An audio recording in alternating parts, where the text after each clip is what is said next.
mis hermanos amados, hoy vamos a compartir la palabra del Señor, pero antes de hacer eso, quiero tomarme este pequeño tiempo para saludar a todos mis hermanos a nivel del mundo. Quiero mencionar a unos cuantos de los cuales me acuerdo en este momento, y a mis hermanos que quizás no les mencione hoy aquí, me gustaría que por favor me perdonaran. Son muchas personas quienes me escriben, y de hecho he recibido muchos mensajes de correo por interno de diferentes partes del mundo, preocupados por qué razón no hemos vuelto a aparecer en la red.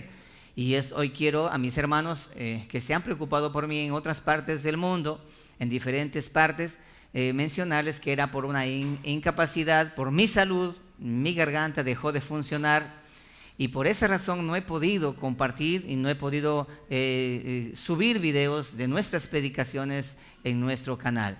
Así que mis hermanos, los amo a ustedes, a todos mis hermanos que me están observando en diferentes partes del mundo. Quiero mandarles un abrazo fraterno, grande a todos vosotros y que Dios los bendiga. Gracias por estar con nosotros juntos, por compartir.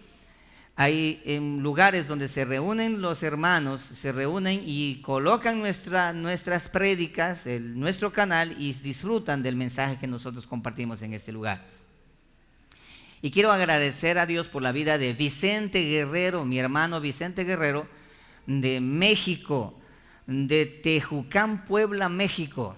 A mi hermano que preocupado me ha escrito porque qué es lo que ha pasado. Gracias a su vida, mi amado hermano, saludos y abrazos a toda su familia allá en la Ciudad de México. A mi hermana Norma Manzano de Honduras, que ha estado permanentemente allí, puntualmente preocupada por las cosas que están ocurriendo en su servidor. Por esa razón no podía dejar de hacerlo. A mi hermana Odalis Proaño de Ecuador, que también está allí, ha estado pendiente, un abrazo gigante y grande. A mi hermana Rosa Alas de los Estados Unidos, que también quiero enviarle un gran abrazo, un saludo a mi hermana Rosa Alas allá en los Estados Unidos. A mi hermana Marta Quintanilla de California, que ha estado siguiéndome permanentemente en el tema de mi salud y hemos estado hablando, compartiendo y todo eso, de allá de California. Abrazos gigantes a su familia y a todo. Mi hermana, gracias por estar pendiente, por mi familia. Gracias, mi hermana, por sus oraciones y todo. A mi hermana Elizabeth de Argentina, que también quiero enviar un abrazo fraterno a usted y a su familia, mi amada hermana. A mi hermano Enrique Aguilera de México, que permanentemente con sus bromas y chistes en la red está siempre ahí haciendo su acto. A mi hermano Roberto Román de Costa Rica, un abrazo gigante. Dios les bendiga. Me tomo este tiempo para hacerlo porque es mi deber reconocer de quienes están pendientes de nuestro ministerio y principalmente de su servidor. A mi hermano Roberto Román, a mi hermana Patti Salazar de México, un abrazo gigante. Mi hermana Patti permanentemente está escribiéndome. Dios les bendiga. A mi hermano Jordan Zúñiga, a mi hermana María Antonieta de Bolivia, allá en las tierras cálidas y frías de Bolivia. A usted, mi hermana querida, que Dios les bendiga. A mi hermano Robert Rojas de Colombia, de Bogotá, Colombia, que ha estado allí pendiente permanentemente, un abrazo gigante. A mi hermano, aquí sí, a Rogelio García, a nuestro hermano que está al frente de la iglesia de Miles, México. A mi hermano Rogelio García, varón, un abrazo gigante, un abrazo fraterno. Sigue adelante, continúa, no te detengas, sigue avanzando sin mirar atrás y no eches a perder el don que Dios ha dejado en ti. Continúa con la congregación, sigue avanzando, sigue predicando la palabra sana, la palabra del Señor. Un abrazo gigante a Rogelio García, mi consiervo en Coahuila, México. Y a nuestro hermano Rodney Sierra de Colombia, a usted, mi hermano, que Dios le bendiga, que Dios le guarde, que el eterno Dios en su misericordia esté permanentemente guardándole a todos vosotros. Y al resto de mis hermanos, tengo una lista muy grande, muy larga allí, que tomaría bastante tiempo hacerlo. A todos mis hermanos un abrazo gigante de todo corazón. A ustedes, mis hermanos que nos observan, a ustedes también, a aquellos que nos permanentemente están pendientes de de nuestras predicaciones, nuestras enseñanzas, nuestras series en nuestro canal. Un abrazo gigante a todos vosotros, Dios les bendiga. Somos Ministerios Miles Internacional, que estamos ya compartiendo la palabra del Señor fuera de este lugar. En otras partes del mundo nos están observando y nos están mirando, gracias a Dios por todo lo que el eterno Dios lo hace. ¿Qué les parece, Iglesia de Ministerios Miles? Le damos un aplauso a nuestro Dios por todos aquellos que nos observan en diferentes partes del mundo. Amén, amén. Dice la Escritura de que nadie es profeta en su propia tierra, ¿sí? Pero en mi caso ocurrió eso. Todo Lago Agrio me conoce quién fui yo y quién soy yo en la actualidad. Unos dicen para mal, otros dicen para bien, pero yo creo que más para mal que para bien. Pero en otras partes del mundo, mis hermanos y todos aquellos me han ayudado mucho me escriben, ponen sus comentarios allí y me animan a continuar haciéndolo. Hay un hermano, si no me equivoco, es Roberto Román, que hasta me emplazó allí. Hermano, ¿qué pasa? ¿Por qué razón se olvida del rebaño que tiene acá creo que es en México, Costa Rica, algo así? Perdón, hermano, lo que pasa es que estoy un poco delicado de salud y todo eso. Pero eso no es pretexto, ¿no? Pero bueno, aquí estamos. Hoy tenemos nosotros Santa Cena. Y quiero hoy día hablar acerca de este tema. Yo sé que la mayoría quizás ya conocen acerca de la Santa Cena. Es más, han compartido la Santa Cena en muchas iglesias y lo tomamos como referencia a lo que cuando nosotros éramos católicos o religiosos, más o menos tenemos una cierta noción comparado con la... ¿Cómo que se llama esto? Ya se me fue de la cabeza. Sí, pero ¿cómo se llama la ceremonia esta? ¿Cómo se llama? La Eucaristía, sí. Entonces tenemos una cierta similitud con la Eucaristía católica anteriormente. Ahora que somos evangélicos, también suele parecerse a una Eucaristía. Cada fin de semana voy a tomar la Eucaristía. En este caso no es el sacerdote ni el cura, pero es el pastor. Entonces cada 8 días estamos tomando el pan y tomando el vino y celebrando casi semejante a lo que hacíamos ayer, pero no entendiendo realmente el significado.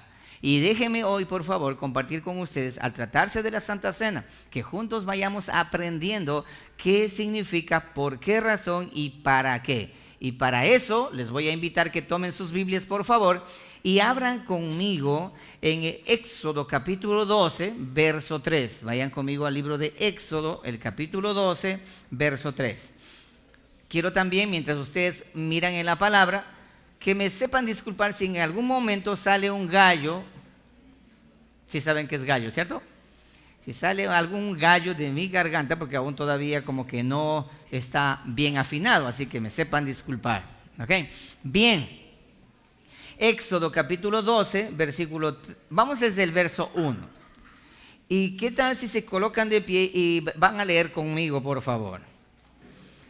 Dice la palabra del Señor: en el nombre de Cristo Jesús, Señor nuestro, habló Jehová a Moisés y a Aarón en la tierra de Egipto diciendo, estaban en tierra de servidumbre, verso 2, este mes os será principio de los meses para vosotros, será este el primero en los meses del año. Ahora viene la ley o viene el mandamiento. Dice esto: hablad a toda la congregación de Israel diciendo, hablen a la congregación y denle esta instrucción. En el 10 de este mes, tómese cada uno un cordero según las familias de los padres, un cordero por familia. Mas si la familia fuere tan pequeña que no baste para comer el cordero, entonces él y su vecino inmediato a su casa tomará uno según el número de las personas, conforme al comer de cada hombre, haréis la cuenta sobre el cordero. 5. El animal, características del animal, observen con atención, será sin defecto, macho de 1 año, lo tomaréis de las ovejas o de las cabras, y lo guardaréis hasta el día 14 de este mes, y lo inmolará toda la congregación unidos del pueblo de Israel entre las 2 tardes. 7. Y tomarán de la sangre y la pondrán en los 2 postes y en el dintel de las casas en que lo han de comer. Y aquella noche comerán la carne asada al fuego y panes sin levadura, con hierbas amargas lo comerán. Ninguna cosa comeréis de él cruda, escuchen con atención, ni cocida en agua, sino asada al fuego, su cabeza con sus pies y sus entrañas. Ninguna cosa dejaréis de él hasta la mañana, y lo que quedare hasta la mañana lo quemaréis en el fuego. Y lo comeréis así, ceñidos vuestros lomos, vuestro calzado en vuestros pies y vuestro bordón en vuestra mano, y lo comeréis apresuradamente, porque es la Pascua de Jehová. Y quiero que vayan conmigo al libro de Deuteronomio que vamos a leer. Ahora yo les voy a sugerir algo. Coloquen algo allí en Éxodo, porque vamos a estar de Éxodo y en el resto de la Biblia. Vamos a regresar a Éxodo una y otra vez. Así que señale con algo allí en el capítulo 12 del libro de Éxodo.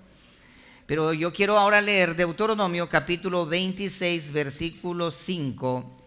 Deuteronomio, por favor, váyanse conmigo a Deuteronomio capítulo 26. Quiero mostrarle cómo empezó todo esto. 26, 5.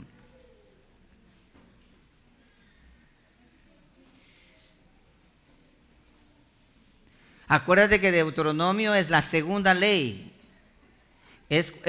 Deuteronomio es la segunda vez en donde es introducido la ley al pueblo de Israel. La primera es en Levítico y la segunda en Deuteronomio. Dice así: entonces hablarás y dirás delante de Jehová tu Dios de esta forma: un arameo a punto de perecer fue mi padre, hablando de Abraham, el cual descendió a Egipto. Perdón, no está hablando de Abraham, sino está hablando acerca de Jacob, el cual descendió a Egipto y habitó allí con pocos hombres, y allí creció y llegó a ser una nación grande, fuerte y numerosa. 6.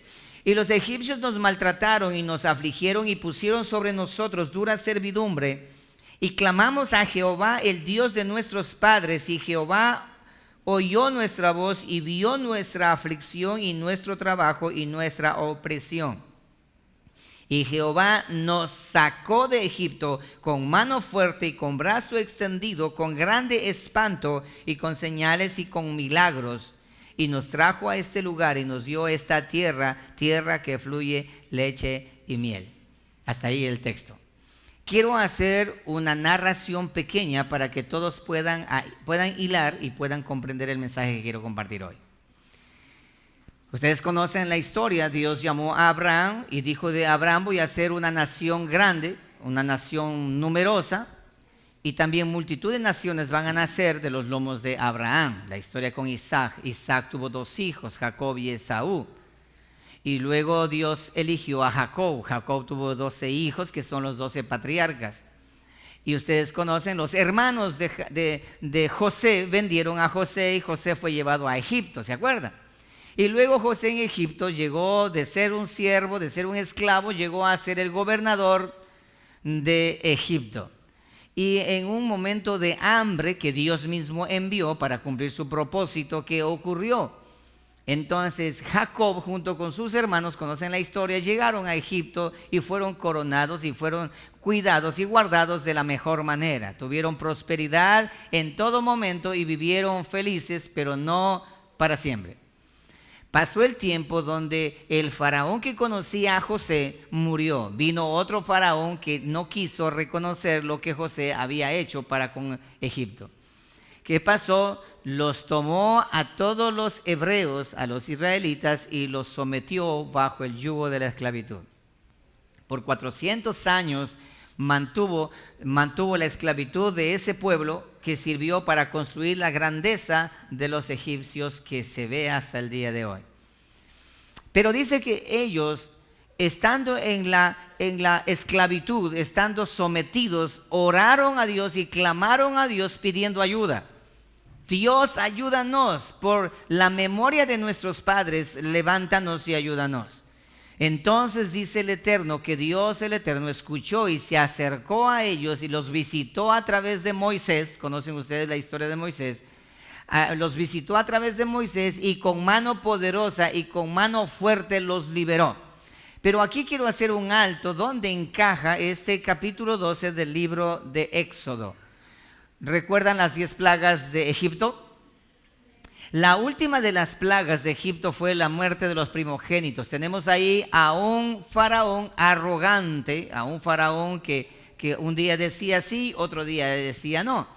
Entonces, este faraón, el último golpe que le dieron a Faraón fue la muerte de los primogénitos. Entonces, cuando murió el hijo primogénito de Faraón, dijo Faraón: largo de aquí a este pueblo. Pero Dios había dejado un mandamiento a la nación de Israel: antes de que sean llevados libres del cautiverio, tienen que hacer una ceremonia. Perdón. Tienen que hacer una ceremonia. ¿Y cuál era esa ceremonia? Ahora sí, váyanse a Éxodo otra vez. Recuerden que le dije que tenga ahí señaladito. Dijo que hagan esta ceremonia. Dice: el mes primero, hablando del mes de Nisan, el mes primero de Nisan, que para nosotros ahora es entre abril, ¿sí? Entre marzo y abril, para nosotros. El año nuevo, de acuerdo a la escritura, año nuevo es el año, empieza entre marzo y abril, entre esos 2 meses, ahí inicia el nuevo año. Y para los que quieran conocer esto más, pueden ir a nuestro canal, ahí tenemos fin de año a quien festejaste. ¿Sí? 31 de diciembre no es el fin de año bíblico, sino el fin de año romano o greco-romano. Pueden ir ahí a nuestro canal. Bien. Dice esto: en el primero de los meses, el mes de Nisan, para vosotros será este el primero de los meses del año. 3, hablad a toda la congregación de Israel diciendo: esta es la orden antes de que sean liberados del pueblo de Egipto. El 10 de este mes, ustedes van a elegir un cordero con características específicas para que ustedes lleven a un sacrificio, y ese cordero sacrificado va a ustedes sellar la liberación de la esclavitud para siempre. ¡Wow! Este es una ceremonia, no es un ritual, es una ceremonia de liberación. Ustedes van a hacer esto. ¿Cómo van a hacer? El 10 de este mes de Nisan. Ese día 10, muy temprano ese día, se acercan al corral, escogen a un macho no hembra, sino a un cordero macho que tenga 1 año, o sea, en otras palabras, que sea tierno, que sea aceptable, y van a tomarlo, no lo van a matar, lo van a guardar durante ¿cuántos días? 4 días. ¿Están conmigo? Durante 4 días. Durante 4 días lo van a guardar, pero lo van a separar de la manada, le van a sacar a un costado, le van a encerrar allí y le van a alimentar y le van a tener allí sin que ese cordero tenga nada que ver contacto con el resto de los animales. Pero al día número 14, ustedes van a tomar ese cordero. Durante esos 4 días ustedes le van a examinar bien a ver si no tiene algún defecto. Y al número 14 lo van a llevar y van a sacrificarle delante de toda la congregación, para que toda la congregación pueda observar. A esta ceremonia se le llamó Pascua. A esta ceremonia se le llamó Pascua, conocido también como Passover. Como Passover. ¿Qué significa Pascua o qué significa Passover? Passover o Pascua significa traspasar. En otras palabras, de muerte a vida, eso es Pascua. Pasar de las tinieblas a la luz, eso es Pascua o es Passover también. Eso significa la Pascua. Cuando dice el Cordero Pascual, es el Cordero que nos llevó de la muerte a la vida. Entonces, Pascua o Passover significa pasar de un lado a otro. No sé si me están comprendiendo. Pasar de un lado, eso significa Pascua. La palabra Pascua o la palabra Passover significa pasar de un lado a otro. Entonces, ese cordero iba a traspasarle, presta atención a esto, le iba a traspasar a la nación de Israel de la esclavitud a la libertad. Ese cordero pascual iba a traspasar de Egipto ¿a dónde? A Canaán, a la tierra prometida. Ese cordero era la llave, era el camino, era la puerta, era por donde tenían que pasar. Si no existía ese cordero, no hubiese habido liberación.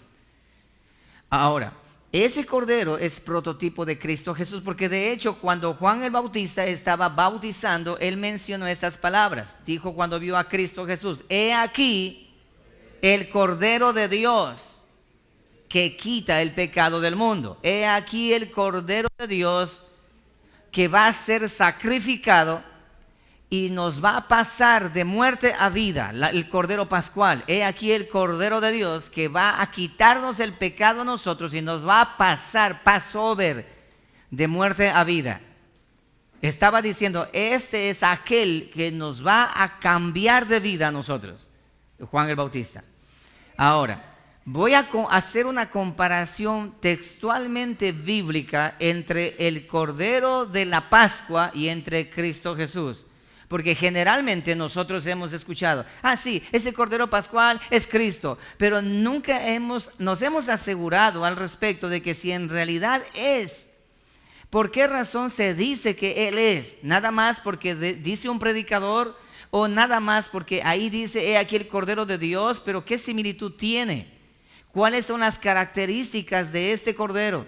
Y de hecho dice aquí, características: debe ser macho, características debe ser de 1 año, y características debe ser completamente sano el cordero. O sea, hay características, y vamos a ir, hoy quiero hacer una comparación con ustedes paralelamente entre ese cordero pascual y entre Cristo Jesús, para que usted y yo, cuando vayamos a cenar, sepamos qué es lo que vamos a hacer. ¿Estamos? Ok. La Pascua es la sombra de lo que había de venir.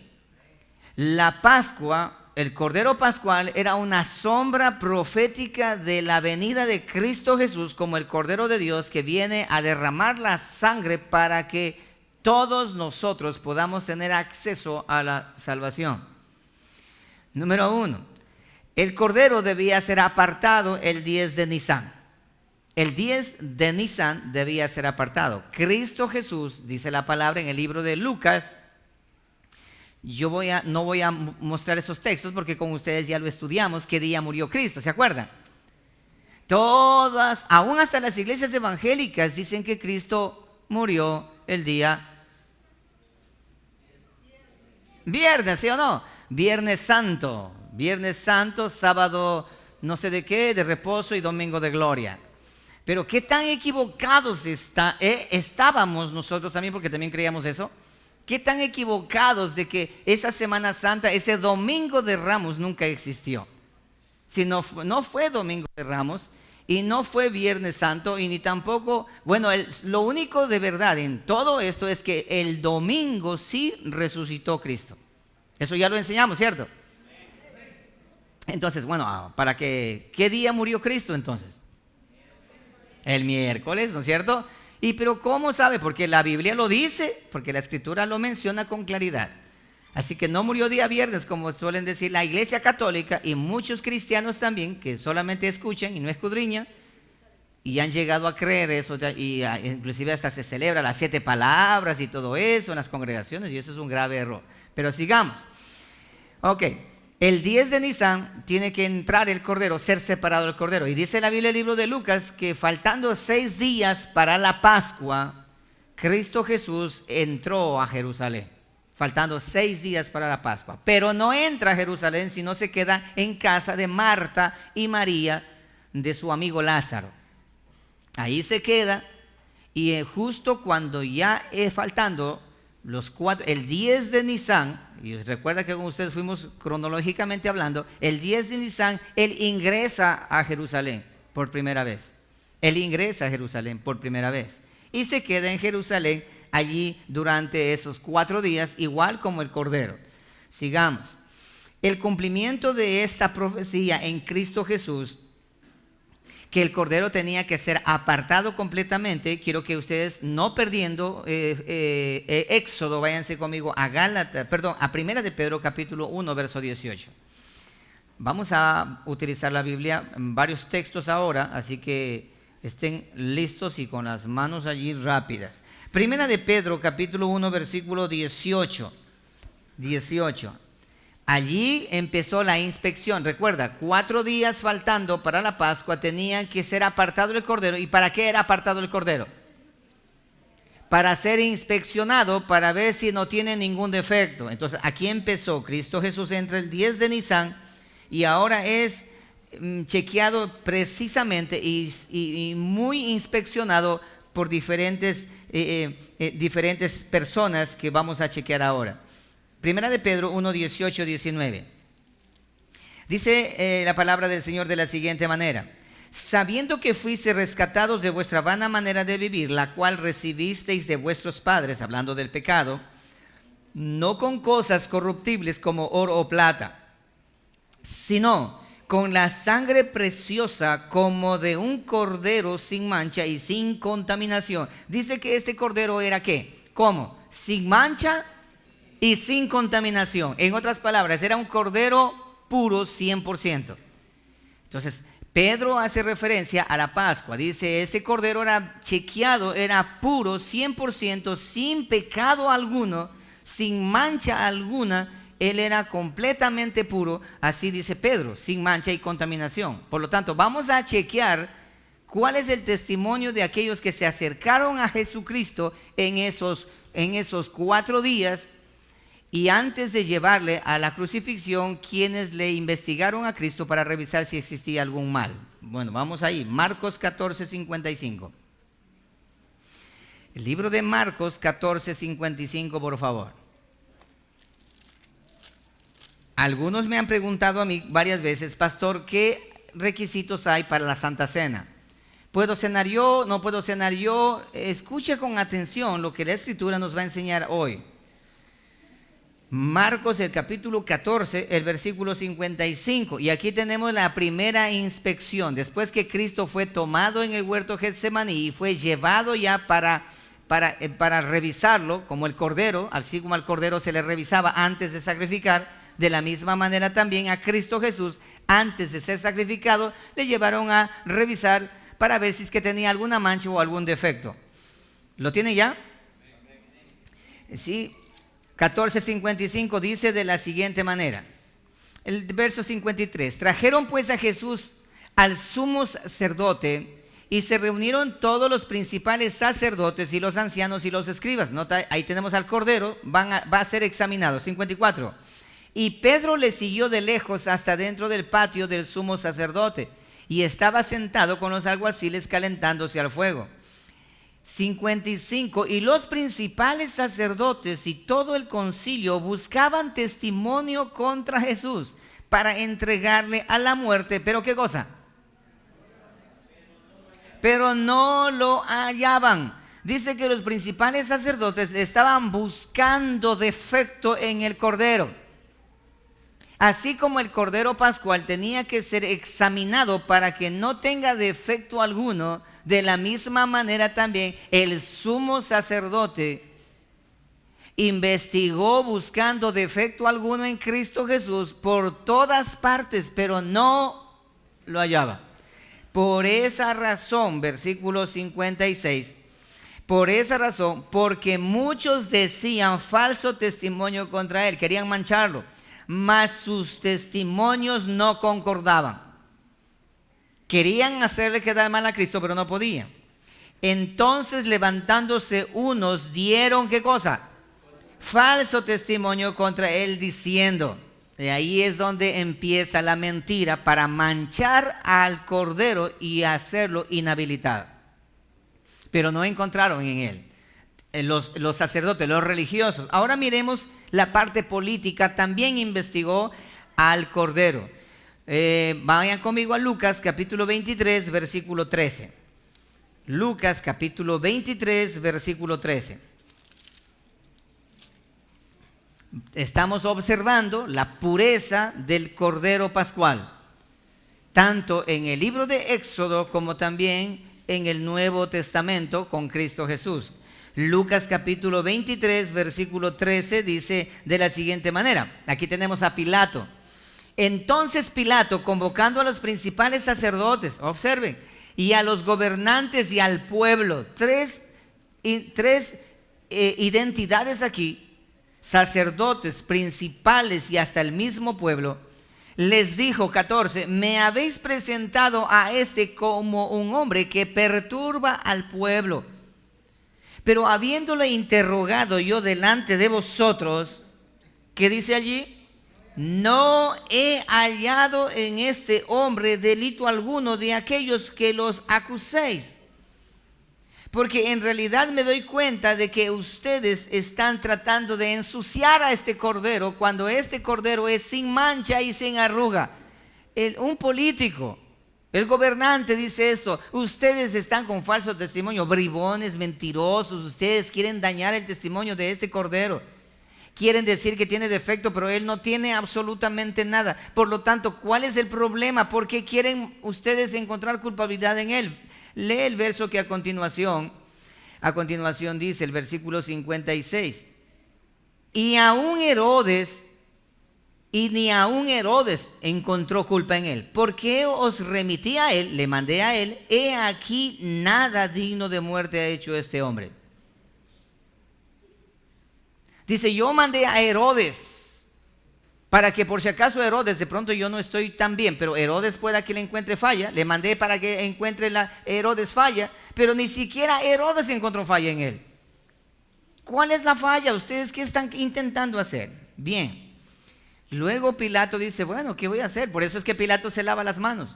Ahora miremos Mateo 27, 17. La esposa de Herodes también buscó defecto en él. Mateo 27, 17.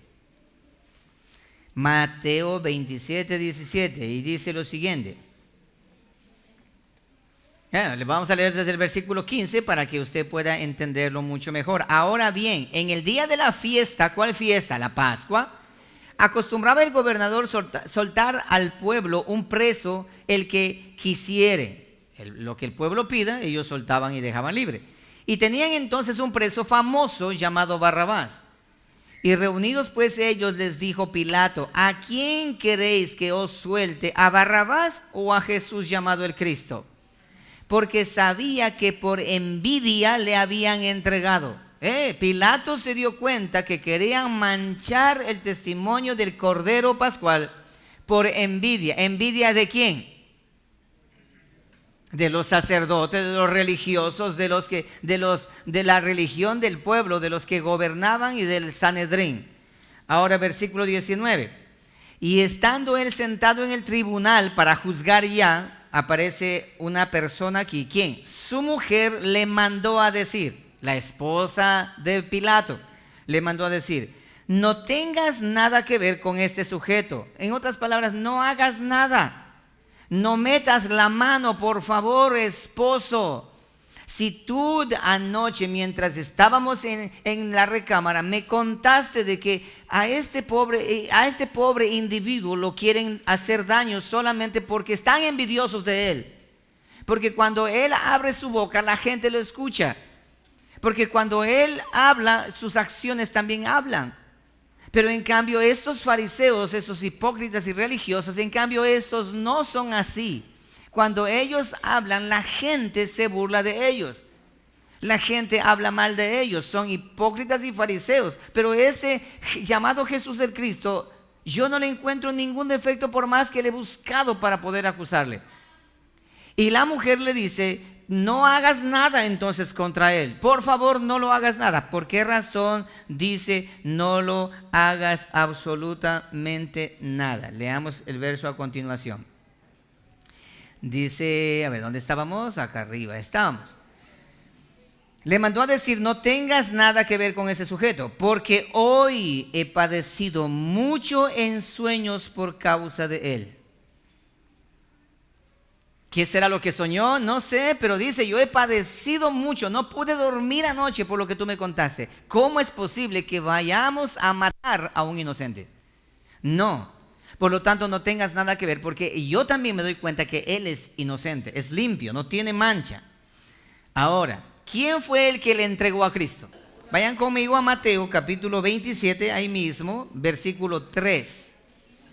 Capítulo 27, versículo 3. Ahora, Judas, el que le traicionó a Cristo Jesús, él va a dar testimonio también de que el Cordero también es sin mancha. Versículo 3. Entonces Judas, el que le había entregado, viendo que era condenado, ¿quién estaba siendo condenado?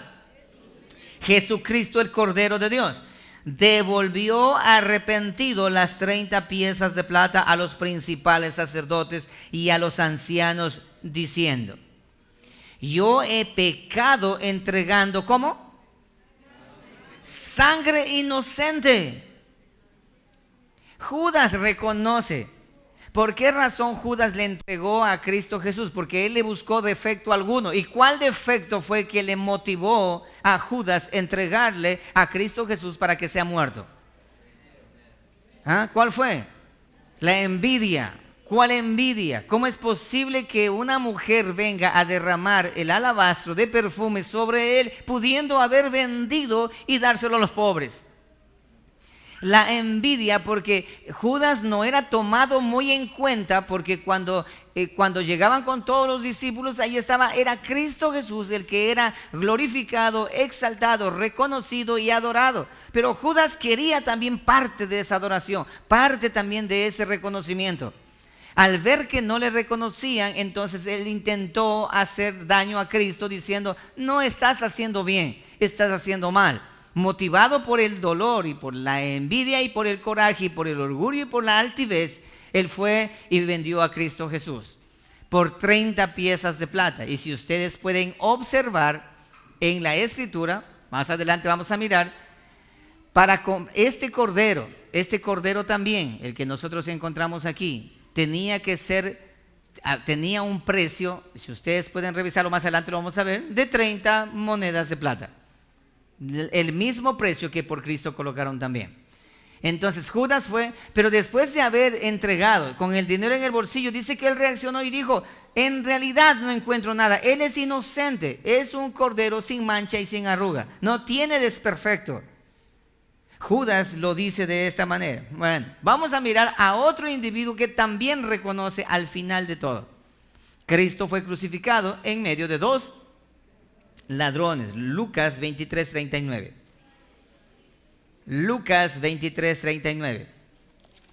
Y aquí tenemos a uno de esos ladrones también reconociendo que ese cordero es sin mancha y sin arruga. Lucas capítulo 23, versículo 39. Y uno de los malhechores que estaban colgados, uno de ellos, de los ladrones, le injuriaba diciendo: mira esto, si tú eres el Cristo, sálvate a ti mismo y a nosotros. Pero respondiendo el otro, le reprendió diciendo: ¿ni aún temes tú a Dios estando en la misma condenación? Entre ladrones empiezan a predicarse, Verso 41 dice: nosotros a la verdad justamente padecemos, porque recibimos lo que merecieron nuestros hechos, mas ¿hablando de quién? De Cristo, mas ningún mal hizo. Pregunto, ¿cómo sabía este ladrón que ningún mal hizo? ¿Cómo sabía? ¿Cómo sabía? ¿Usted cree que este ladrón habló por hablar? No, este ladrón sabía de Cristo, había leído en los periódicos de ese entonces, había mirado en el muro de Facebook, había observado las publicaciones de Cristo Jesús en el perfil de Cristo Jesús. Para aquellos que están acá y dicen: oiga, Cristo tuvo Facebook, eso es pecado. No, usa tu imaginación. ¿Cómo fue lo que supo este ladrón de que Cristo era perfecto, que ningún mal ha hecho? ¿Por qué? Porque el testimonio era tan claro en toda Judea, y de hecho la Biblia dice que su testimonio recorrió por todo Israel. Por todo lugar, por todo Israel, toda la gente sabía que Cristo era perfecto. perfecto en todo sentido. Entonces hasta el ladrón supo. Dijo, ¿quién eres tú, el Cristo? Oye, pero si tú no tienes la culpa. Nosotros sí somos ratatouines de primera. Nosotros sí hemos sido ladrones y verdad, sí estafadores y todo, pero este nunca ha hecho nada malo, nunca se escuchó. Al contrario, ha sanado paralíticos, ha sanado enfermos, leprosos han sido limpiados, ha dado de comer a los que no tienen, ha hecho cosas buenas. Al contrario, él también reconoce de que ese cordero estaba sin mancha, totalmente sin mancha. Ok, hasta aquí tenemos la primera. Está comparado con el Cordero Pascual y el Cordero Pascual que es Cristo Jesús. Vamos a lo siguiente. Dice también que debe ser inmolado delante de toda la congregación. Lo leímos, lean Éxodo 12:6, el versículo 6 del libro de Éxodo. Que dice ahí, Éxodo 12:6, dice lo siguiente: y lo guardaréis hasta el día 14 de este mes, y lo inmolará. Le cortarás el cuello a este cordero, toda la congregación del pueblo de Israel, entre las 2 tardes. Dice, matarán a este cordero toda la congregación. Delante de toda la congregación harán esto. Vamos a ver el cumplimiento mesiánico en el tiempo de Jesús. Mateo 27:20, por favor. No se olviden, Éxodo no lo vayan a perder. Mateo 27:20. Vamos ahí. Mateo 27:20 menciona de la siguiente manera cómo fue crucificado. ¿Lo tienen ya? Listos. Dice así: pero los principales sacerdotes y los ancianos persuadieron a la multitud que pidiesen a Barrabás y que Jesús fuese muerto. Respondiendo el gobernador les dijo: ¿a cuál de los dos queréis que os suelte? Y ellos dijeron: a Barrabás. Y Pilato les dijo: ¿qué pues haré de Jesús llamado el Cristo? Todos le dijeron. ¿Quiénes son esos todos? La congregación. ¿Y qué dijo la congregación? Sea crucificado. Y el gobernador les dijo: pues qué mal ha hecho. Pero ellos gritaban aún más diciendo: sea crucificado. Recuerda, el Cordero Pascual tenía que ser sacrificado delante de toda la congregación. Ahora, Cristo Jesús estaba siendo llevado al sacrificio y delante de toda la congregación. O sea, es la similitud entre el Cordero Pascual y el Cordero inmolado que es Cristo Jesús. Ahora, Hechos capítulo 4, versículo 26. Cuando usted, después de que escuche esta prédica, usted la Santa Cena no la va a tomar de la misma manera. Hechos capítulo 4, versículo 26. 4:26 de Hechos. Y aquí está otra vez verificado lo que acabé de mencionar. Dice así: se reunieron los reyes de la tierra y los príncipes se juntaron en uno contra el Señor y contra su Cristo. Porque verdaderamente se unieron en esta ciudad. ¿Cuál ciudad? Jerusalén, contra tu santo Hijo Jesús, a quien ungiste. ¿Quiénes nomás se unieron? Herodes, Poncio Pilato, con los gentiles y el pueblo de Israel, para hacer cuanto tu mano y tu consejo había determinado que sucediera. ¿Quiénes se reunieron para sacrificar al Cordero Pascual? Herodes, Pilato, los gentiles y el pueblo de Israel. Presta atención. Entonces se cumple una vez más la profecía, como el Cordero Pascual debía ser inmolado delante de toda la congregación, en presencia de toda la congregación. De la misma manera también aquí estuvo presente toda la congregación. Toda la congregación. Por otro lado, es importante también resaltar que Jesús pudo haberse librado de la muerte. Quiero hacer aquí una aclaración. Cristo Jesús pudo haberse librado de la muerte. En realidad, Él entregó la vida por todos nosotros por su propia voluntad. Quiero que noten esto de aquí. Siempre se han preguntado ustedes, ¿por qué no se defendió? Se han puesto a preguntar cuando han visto la película de Mel Gibson, ven cómo hacen con Cristo lo que les da la gana. Y usted dice, ¿pero por qué no se defiende?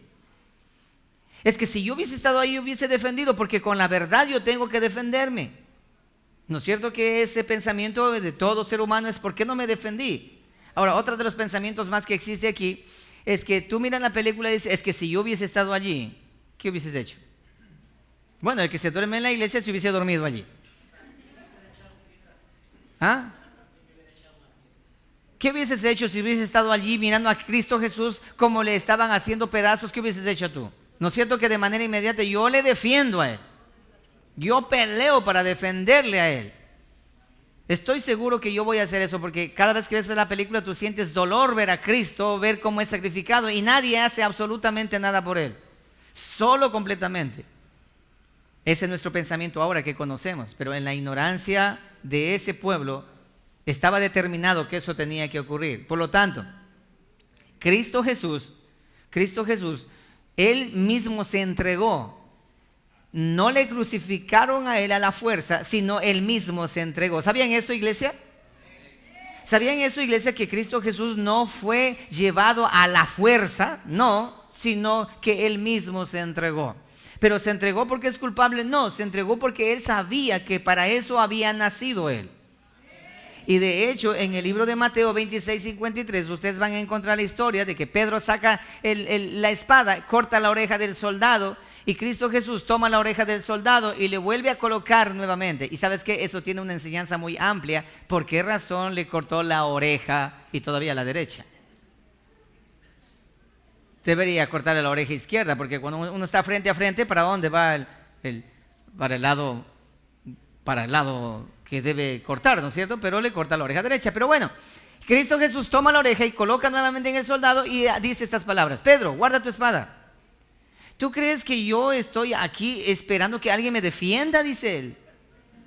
No, dice, si yo quisiera defenderme, ¿están acá? Si yo quisiera defenderme, yo diría a mi Padre que envíe legiones de ángeles y acabaría con todos en un chasquido de dedos. ¿Qué estaba diciendo entonces Cristo? Sencillo, esto es lo que estaba diciendo Cristo. Lee Juan capítulo 10, verso 17. ¿Qué estaba diciendo Cristo allí? Juan 10, 17 menciona de la siguiente manera. 10, 17. Hablando de que Jesús es el buen pastor, yo soy el buen pastor, ¿sí? Entonces menciona el verso 17. Por eso me ama el Padre, porque yo pongo mi vida para volverla a tomar. 18 es mucho más claro. Nadie me la quita, sino yo de mí mismo la pongo. Tengo poder para ponerla y tengo poder para volverla a tomar. Este es el mandamiento que recibí de mi Padre. Nadie me ha llevado a la fuerza. Por eso es que cuando Él dijo: ¿a quién buscáis? Al Cristo. Acá estoy yo. No hace falta que vengan con palos, con piedras, porque yo no soy guerrillero, no tengo nada que defenderme. No, si ustedes quieren sacrificarme, la hora ha llegado en que el Hijo del Hombre sea llevado a la cruz. Por lo tanto, yo no me resisto, porque hubiese corrido, ¿cierto? ¿Qué hicieron los discípulos después cuando le echaron mano a Cristo en ese instante? ¿Sí? Piecitos, ¿para qué te tengo? Por ahí estuvo Marcos, un muchacho que salió a ver a Cristo en la novedad con una sábana envuelta, y cuando hubo la persecución, en el jaloneo salió sin la sábana, y dice la Biblia que él corrió desnudo completamente. No importó correr desnudo, pero lo importante es salvarse. Lo importante era salvarse de todo eso. Entonces, perdón, Cristo Jesús, Él no fue llevado a la cruz a la fuerza. Y de hecho, cuando Judas traiciona, también dice que Judas hizo lo que tenía que hacer. Bien, ya tenemos ahora cómo le llevaron a la cruz y todo eso de acuerdo al Cordero. Ahora, dice o no dice en el libro de Éxodo, versículo 6 del capítulo 12, será sacrificado ¿a qué horas? ¿A qué horas? ¿A qué horas dice allí? En el libro de Éxodo dice la hora en que debe ser sacrificado el cordero. A ver, vayan al libro de Éxodo para que no solamente me estén creyendo a mí, ¿eh? Usted mismo lea con sus propios ojos en la Biblia, está la hora en que debía ser sacrificado el cordero. ¿Qué dice ahí Éxodo capítulo 12, verso 6? Y será inmolado delante de toda la congregación, ¿a qué horas? entre las 2 tardes. Entre las 2 tardes. ¿Y qué hora es entre las 2 tardes? ¿Qué hora es entre las 2 tardes? 3 de la tarde. Porque la primera tarde es las 12 y la segunda tarde es las 3 de la tarde y la tercera, la siguiente tarde pues es las 6 de la tarde. Entonces la una es las 6, la otra es las 12. ¿A qué horas es entonces las 2 tardes? 3 de la tarde, a las 3 de la tarde. Y la Biblia lo narra con claridad, lo vamos a leer. Listo. Vamos a mirar el cumplimiento de esta profecía en el libro de Mateo, capítulo 27, 45. Mateo capítulo 27, versículo 45. Ya está Cristo crucificado ya. ¿Ok? Ahora leamos ahí. Y desde la hora sexta, ¿a qué horas es la hora sexta para que nosotros entendamos? ¿A qué horas es? 12 del día. Y desde la hora sexta hubo tinieblas sobre toda la tierra hasta la hora novena. Y cerca de la hora novena Jesús clamó a gran voz diciendo, cerca de la hora novena es cerca de las 3 de la tarde. Padre, ustedes conocen allí, Elí, Elí, lama sabactani, esto es, Dios mío, ¿por qué me has desamparado? Algunos de los que estaban allí al oír decían, a Elías llama, y al instante corriendo uno de ellos, bueno, vamos a leer hasta allí, dice que hasta la hora novena y cerca de la hora novena Jesús clamó las últimas palabras que todos nosotros conocemos. En ese momento dice esto, mas Jesús, hablando más, lea en el versículo 46 por favor. El versículo 49, pero los otros decían, deja, vamos si viene Elías a librarle. 50, mas Jesús, habiendo otra vez clamado a gran voz, entregó el Espíritu, murió. Y cuando Cristo murió, ocurrió lo que dice el verso 51. Entonces, así como dice que el Cordero debe ser sacrificado entre las 2 tardes, Cristo Jesús, ¿a qué horas murió? Entre las 2 tardes también. Entre las 2 tardes también el Cordero inmolado, el Cordero, el Mesías, el Cordero fue muerto también. Y ahí tenemos que está colgado en una cruz, muerto por orden divina y porque así estaba planificado para hacer la redención de este mundo, tu redención y mi redención. Mira, la Santa Cena no es así por así, de venir, tomar la cena, rezar un Padre Nuestro, una Ave María dentro de la iglesia, porque hoy se hace eso. Ayer en la iglesia católica rezábamos un Padre Nuestro, una Ave María. Ahora llegamos a la iglesia, es igual. Una oración, Dios mío, perdóname Señor, por mi culpa, y luego de eso ya a cenar y se acabó el lío. No, la Santa Cena no es algo así tan simple. No. Y de hecho, mi amado hermano, lo que estoy enseñando ahora, eso tiene mucho que ver con nuestra identidad y Cristo Jesús. Luego que Cristo ya murió, tenemos otra profecía que debía cumplirse. Lea el Éxodo 12, 46, el verso 46. ¿Qué dice Éxodo 12, 46? Con este cordero no debería pasar este detalle. Versículo 46. Se comerá en una casa y no llevarás de aquella carne fuera de ella, ni qué cosa. Ni quebraréis hueso suyo. Está hablando aquí acerca de cómo se debe comer y asar el cordero pascual. Estamos en el mismo capítulo 12. Dice que a este cordero no debe quebrarse hueso suyo. O sea, van a asar las piezas completas y los huesos no van a ser rotos por nada, porque eso descalifica al cordero pascual. Entonces leamos nosotros ahora el cumplimiento. Juan capítulo 19, versículo 31. Creo que ustedes eso conocen demasiado ya.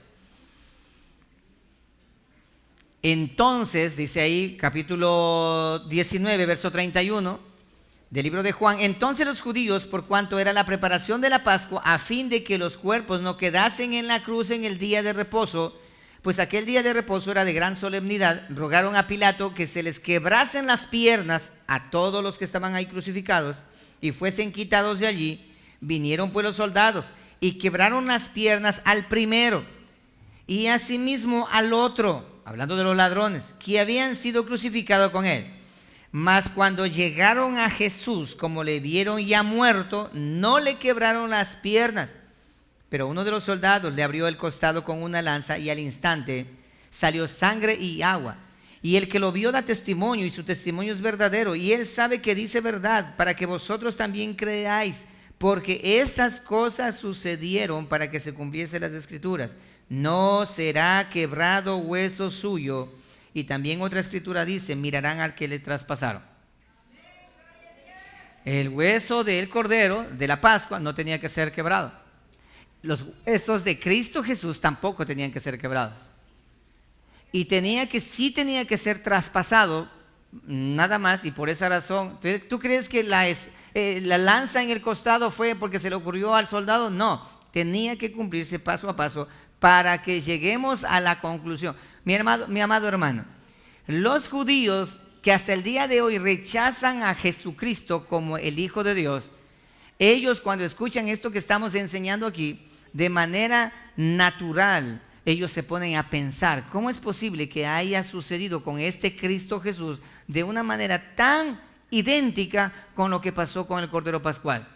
Pero el espíritu de error y mentira dentro de ellos le promueve para seguir negando la existencia de Cristo Jesús como el Mesías prometido. Bien, ahora, ¿qué también tenían que hacer? Éxodo capítulo 12, versículo 18, otra de las pruebas más. Éxodo 12, 18. Dice que a ese cordero, la carne de ese cordero, tenía que ser comido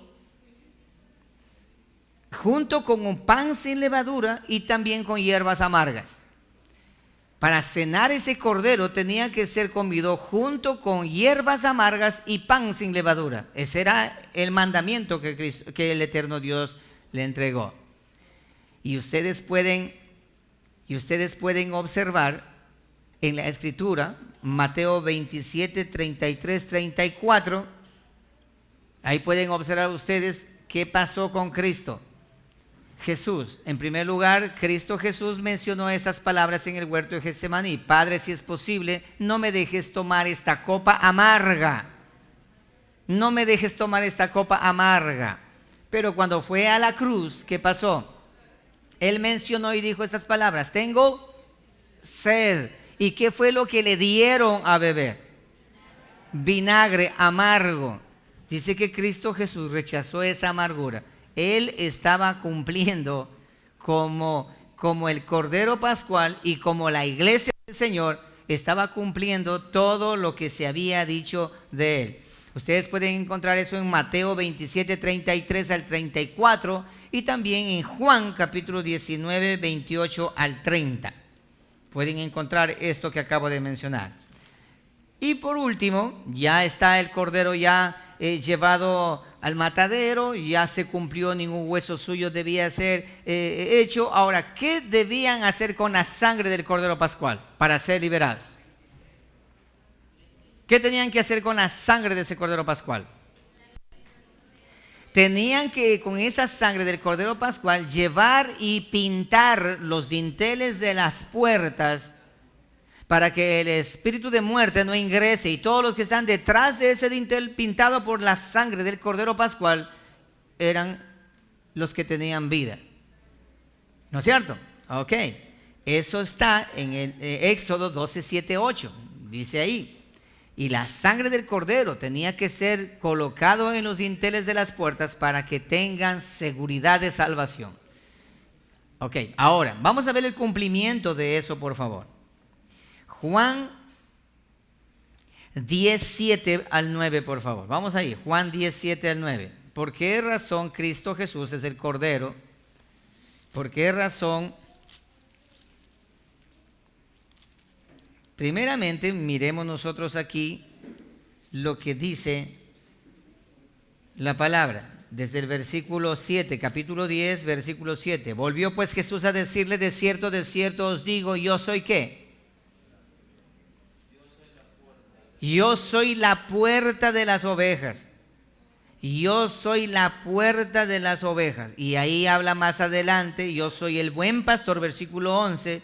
El buen pastor da la vida, da por sus ovejas. Entonces ahora observa, cuando Cristo Jesús estaba siendo golpeado con la corona de espinas, la sangre que Cristo del Cordero, ¿dónde se derramó? ¿Por dónde? ¿Qué fue lo primero que pintó? El cuerpo de Cristo, porque Cristo estaba bañado de su propia sangre. Entonces la sangre del Cordero, ¿dónde estaba? En la puerta. Cristo dice, yo soy la puerta. ¿Y dónde estaba la sangre? En Cristo, en la puerta. Entonces se cumple otra vez, una vez más, se cumple la profecía para que nosotros tengamos con plena seguridad. Por eso, mi amado hermano, usted nunca se deje convencer, porque hoy por hoy están por todas partes los mesiánicos, los judaicos, los hebraicos, están diciendo que el Cristo que nosotros adoramos es nada más un profeta más, pero que no es el Hijo de Dios, porque Él no, y que murió, y que bueno, un montón de cosas que están enseñando, y que aún todavía están esperando que venga el verdadero Mesías. No se dejen convencer. Aquí les voy mostrando con la Biblia todo lo que ocurrió. Cristo Jesús es el Cordero Pascual, sin lugar a duda. Puso en la puerta. Ahora, y Cristo dice hoy por hoy, Él es la puerta, yo soy la puerta. Dice, el que por mí entrare, ¿qué cosa? El que por mí entrare será ¿qué? Salvo. Entonces Dios le dijo a Moisés, dile al pueblo que cuando hayan derramado la sangre del Cordero, con un hisopo coloquen en la puerta. Y todo aquel que esté dentro de la puerta será ¿qué? Salvo. Y los que estén fuera de la puerta serán ¿qué? Condenados. Cristo Jesús dice lo siguiente, venid a mí los que están trabajados y cargados, yo soy la puerta, entren por mí, quien entre por mí será salvo. ¿Por qué? Porque esta puerta está pintada con mi propia sangre. Entonces ahora sí cabe el versículo que dice, y la sangre de nuestro Señor Jesucristo nos limpia de todo pecado. Nos limpia de todo pecado. Entonces Cristo es la puerta, nosotros entramos por esa puerta, y una vez que estemos dentro de Cristo Jesús, de la ciudad de refugio, dentro de Él, no hay condenación para aquellos que están en Cristo Jesús.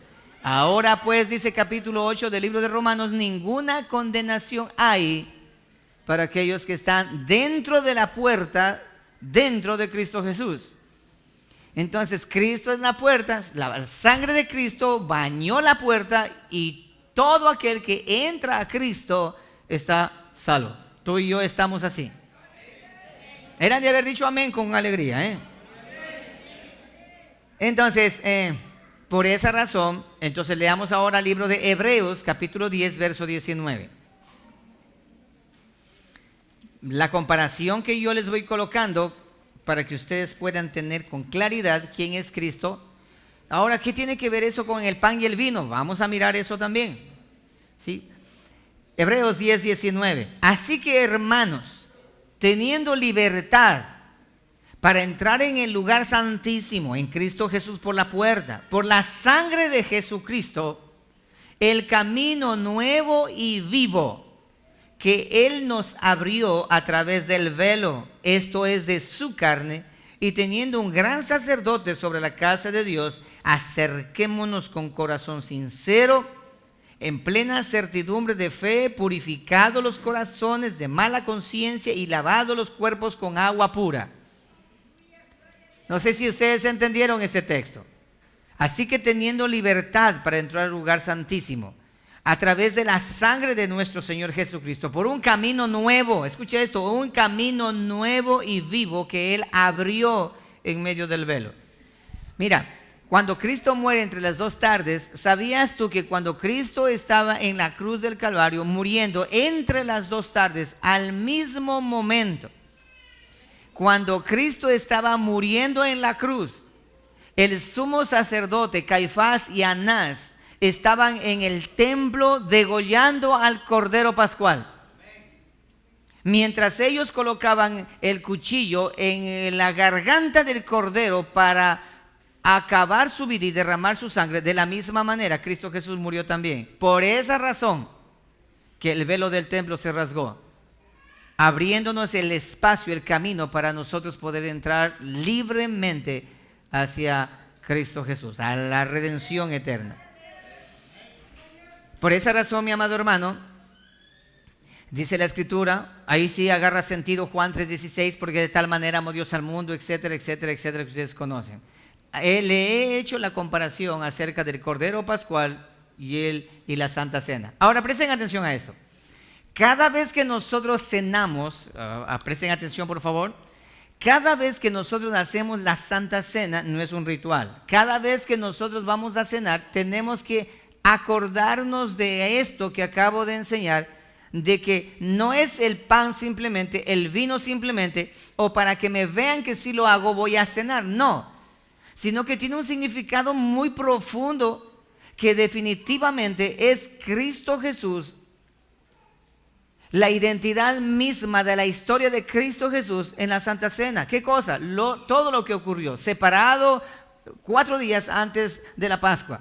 Luego investigado y chequeado y mirado para ver si hay un defecto, y luego llevado a la cruz, delante de todos, crucificado. Es una historia lo que nosotros narramos y lo que nosotros participamos cuando hacemos la Santa Cena.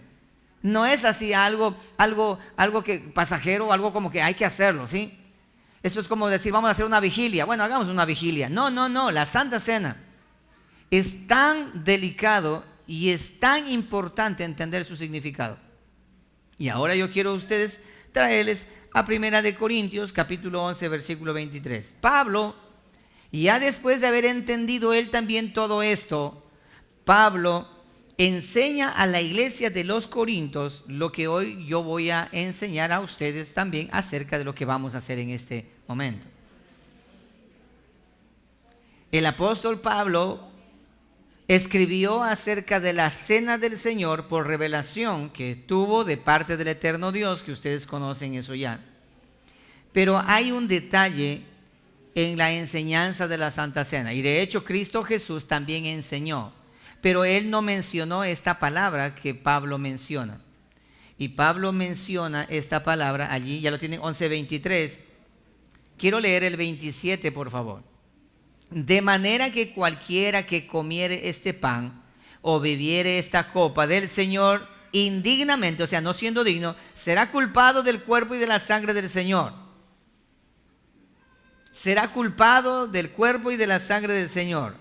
Por esa razón, pruébese cada uno a sí mismo, y después de haberse probado, coma así del pan y beba de la copa, porque el que come y bebe indignamente sin discernir el cuerpo del Señor, juicio come y bebe para sí. Entonces, la Santa Cena no es algo así tan fácil, tan sencillo de venir y tomar, no. Por esa razón que la Santa Cena, cada vez que se vaya a hacer, tiene que tener un significado en la vida de la congregación. No podemos hacerlo como que si fuera una comelona. Y entonces ahora, ¿por qué razón? Ahora, ¿qué significa esta palabra de manera indigna? ¿Qué significa esto? 3 puntos que quiero recalcar.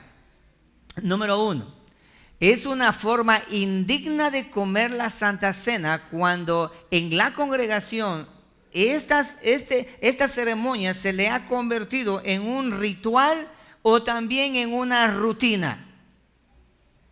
Un ritual o también una rutina, y no un desafío de vida.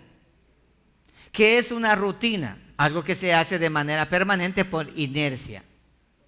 Una rutina. Cada fin de semana salimos a comer. Sí, es una rutina salir a comer. Es una rutina. La Santa Cena hoy por hoy en la Iglesia Católica es una rutina, es un ritual y una rutina. En las iglesias evangélicas hoy por hoy también es un ritual y una rutina. Me han preguntado algunos, pastor, ¿por qué no hacemos cada 15 días? Otros, ¿por qué no hacemos cada 8 días? Porque esto es importante. No. Se convierte en un ritual, en una rutina, pero no en un desafío de vida. Porque si lo hacemos, podemos hacerlo cada momento, cada día, en la casa, podemos hacerlo, pero se convirtió en un ritual, en una rutina ya no tiene sentido. La Santa Cena, y la Santa Cena debe tener sentido. Entonces, ¿qué otra cosa más?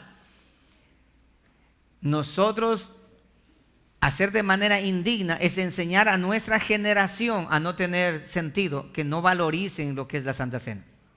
Nuestros hijos cenan por cenar, porque papá, mamá lo hace, ellos también lo hacen, sin saber lo que significa y sin saber lo que en realidad debe saber acerca de la Santa Cena.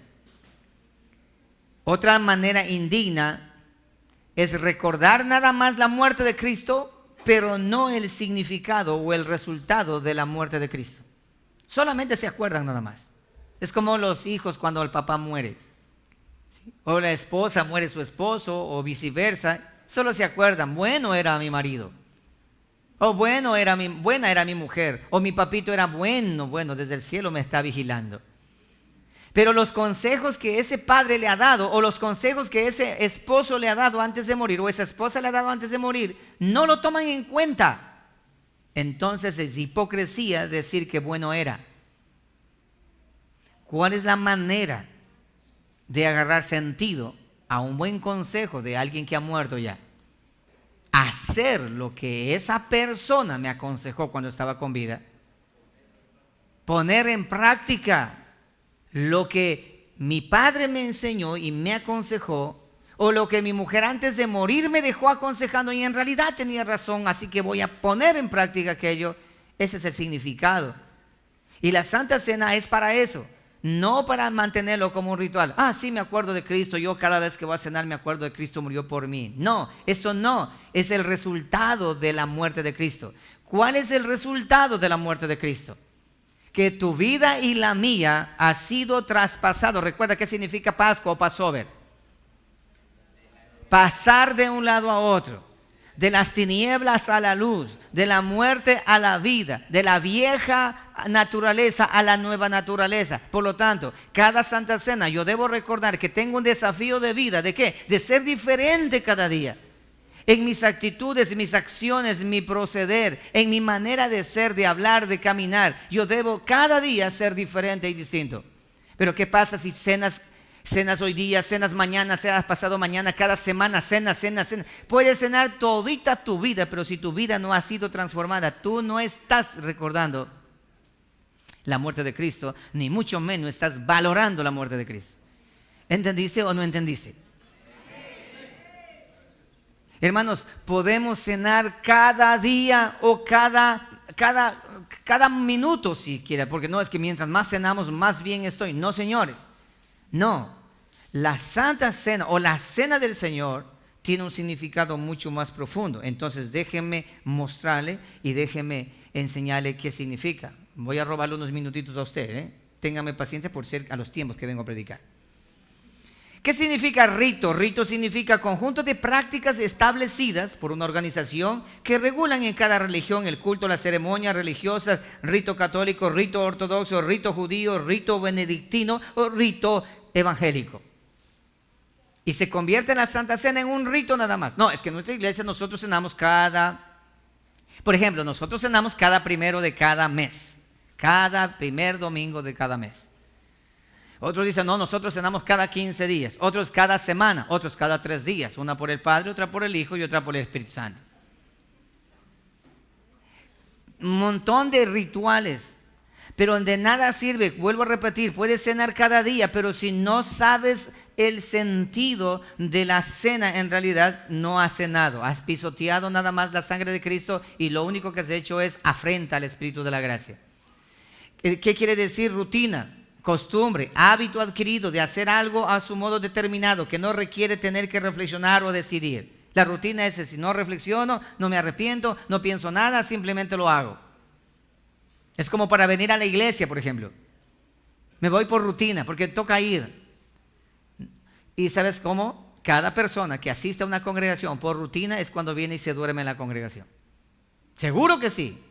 Lo tiene como ritual, como rutina. Cuando viene a la iglesia se sienta y se ponen a dormir. Es porque no vienen a la congregación porque tienen el interés de tener una relación con el Padre Eterno y con su palabra, sino que es una rutina, porque ya me tocó, mi mamá me llevó, mi papá me llevó, mi marido me invitó y me toca ir. Si por mí fuera, no llegaría. ¿Entiendes eso? Es doloroso, pero es la verdad. Por lo tanto, otra de las cosas más, hablando de la Santa Cena, piensan algunitos, y regresa a ver al que está a tu lado, ese que está a tu lado piensa de esta manera, que la Santa Cena a unos merecen cenar y otros no merecen cenar. El más santo dice, yo sí merezco cenar, pero el que está delante de mí, o el que está atrás de mí, o el que está a mi costado, ese sí no merece cenar. Es más, cuando esa persona sale a tomar la Santa Cena, el otro que está allí, medio orando con un ojo nada más, dice, y todavía tiene la concha de cenar. Y todavía tiene la cara de cenar, sin vergüenza. Yo lo conozco, yo lo he visto. ¿Y cómo es posible que el pastor deje que cene? Nosotros nos hemos convertido en seres despreciables por falta de conocimiento. Entonces decimos, tú cenas, tú no cenas. Es más, en otras iglesias existe eso, de que a los que van a cenar, tú no puedes, tú tampoco, tú tampoco. Es el pastor, el Dios de ese lugar. Es el pastor el que determina quién entra y quién no entra. Yo me pregunto algo. ¿Cristo Jesús falló como pastor cuando permitió que Judas cenara con él? ¿Falló? No falló. Entonces, ¿por qué? Porque la cena para unos es muerte y para otros es vida. Solo Dios sabe. ¿Quién es el que juzga tu corazón? Dios. No tu marido, no tu mujer, no el pastor de la iglesia, no, Señor. Es Dios quien juzga tu corazón. Por esa razón es importante que tú y Dios tengan un acuerdo de reconciliación. Un error de que quién es mejor y quién no es mejor para cenar de manera digna. Ok. Lee conmigo 2 Corintios 13:5. Ahí mismo. Sí, vete a Corintios, ¿ya? Me van a regalar unos minutos, por favor, ¿ya? Dice esto. Pablo menciona a todos cómo deben cenar de esta manera. 5. Examinaos a tu hermano que está a tu lado. Pablo dice, mira, este consejo te voy a dar. Examinaos a la persona que tienes al frente, a tu mujer, a tu marido. Examina a la iglesia para ver quién es y quién no es. Examina al pastor, examina a los hijos del pastor. Examina esto a ver si cenan o no cenan. Examina. ¿Eso dice? No. Examinaos a quién. A vosotros mismos. O sea, a mí mismo tengo que examinarme cuando yo tengo que venir delante del Señor. Examinaos a vosotros mismos si estáis en la fe. Y luego dice esto, probaos a vosotros mismos. ¿O no conocéis a vosotros mismos? Esta es la clave para la Santa Cena. Examinaos a vosotros mismos. Punto. Olvídate del hermano que está allá. Si tú le viste al hermano haciendo algo indebido y todavía va a cenar, y todavía cena. Ve tú a cenar. ¿Por qué razón? Levante la mano aquel que no tiene pecado. Cristo Jesús dijo, el que no ha cometido pecado, lance la primera piedra. Todos vivimos aún en este mundo y todavía propensos a ensuciarnos por el pecado. Pero el que peca deliberadamente es problema de él y Dios. No es tuyo ni mío. Bien. Entonces, el apóstol Pablo, cuando habla en Corintios, hablando abusos de la cena del Señor, y menciona y corrige a la iglesia de los Corintios diciendo que tengan mucho cuidado, que cuando vayan a reunir como iglesia no exista problemas y divisiones, porque es preciso que entre ustedes haya disensiones, pero también haya reconciliación. Y pueden leerlo ustedes en el capítulo 11, versículo 17 en adelante de Primera de Corintios. Y Pablo le llama la atención a todos aquellos, por ejemplo, dicen ahí, la Santa Cena es indigna cuando ustedes van a tomar vino demasiado. Toman vino demasiado hasta emborracharse. Eso es incorrecto. En la Santa Cena ustedes tienen que tener mesura, porque este no es un ritual, sino una ceremonia. Otros venían a comer en la Santa Cena. Y comían ahí mismo, dice, ustedes se reúnen a comer, a hacer cosas que no deben. Por lo tanto, no es comida ni tampoco bebida la Santa Cena. Los que pueden leer en casa y pueden chequear eso allí. Ok, entonces Pablo exhorta a la iglesia de los Corintios para que ellos aprendan a tener mesura en la Santa Cena, se controlen y tengan, por ejemplo, hermanos que dicen, pastor, mire, mi hijo o mi hija, ella quiere tomar la Santa Cena. ¿Cuántos años tiene tu hija? Dice, tiene 7 añitos, pero ella sí quiere tomar la Santa Cena. Y cuando no le doy, llora. Y por esa razón, pastor, no será bueno, será malo. Yo le doy la mitad del pan y un poquito del vino le hago probar a ella. Eso es problema de cada persona. Pero la Escritura, bien determinante acerca de quién. ¿Qué persona es la que debe participar de la Santa Cena? La persona que está consciente y clara de quién fue Cristo Jesús como el Cordero Pascual, lo que estoy enseñando.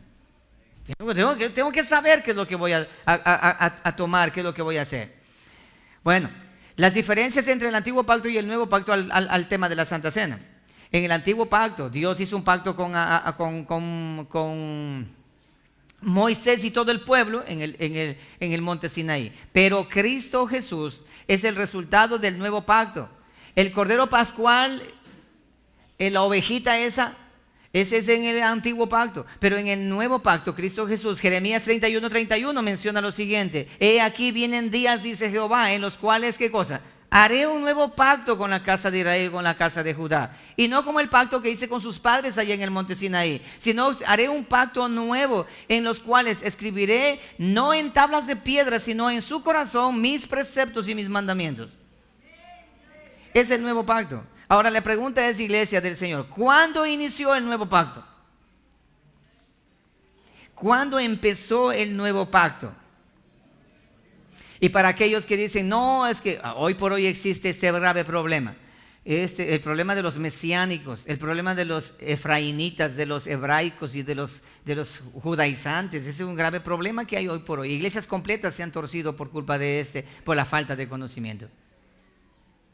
Porque el antiguo pacto dice que está en vigencia aún todavía, y bueno, es una mezcolanza total, pero la Biblia es demasiado clara. Por ejemplo, el libro de Hebreos menciona acerca de esto de la siguiente manera: pero ahora tanto mejor ministerio es el suyo, cuanto es mediador de un mejor pacto, hablando del nuevo pacto, establecido sobre mejores promesas, porque si aquel primero hubiera sido sin defecto, ciertamente no se hubiera procurado para el segundo. El primer pacto tenía defecto.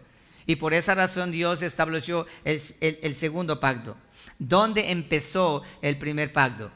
El segundo pacto, perdón. Cristo Jesús, antes de ser en la Pascua, dijo a los discípulos: vayan a buscar un lugar, un aposento para comer la Pascua con ustedes.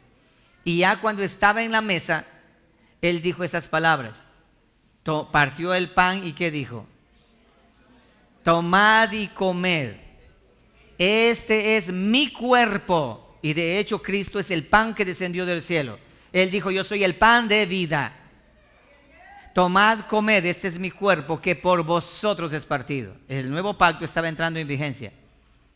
Y luego tomó el vino y dijo: este es el vino que representa a mi sangre que por vosotros va a ser derramada. Tomad y bebed. Y Cristo Jesús mencionó esto: aquel que no come y bebe mi sangre, no come mi carne ni bebe mi sangre, ¿qué cosa? No tiene parte en el reino de los cielos. Entonces, cuando nosotros venimos a la Santa Cena, es la figura de que nosotros participamos del cuerpo de Cristo a través del pan que representa a la carne y el cuerpo de Cristo, y en la sangre que representa, el vino que representa la sangre de Cristo, y que nosotros vamos a ingresar dentro de nuestro ser en señal de que nosotros reconocemos el sacrificio que hizo Cristo en la cruz en favor de nosotros como sus hijos. Es eso como empieza. Ahí fue que empezó. Por lo tanto, mi amado hermano, Cristo Jesús ha mencionado de manera categórica acerca de la Santa Cena que Él lo va a volver a beber, la cena, cuando estemos en el reino de los cielos. Dijo esto: yo no volveré a beber más de esta cena con ustedes hasta cuando venga en el reino. Pero ustedes háganlo en memoria de mí. Y hablando de háganlo, yo quiero iniciar la ceremonia para terminar con la Santa Cena. Pónganse de pie, por favor.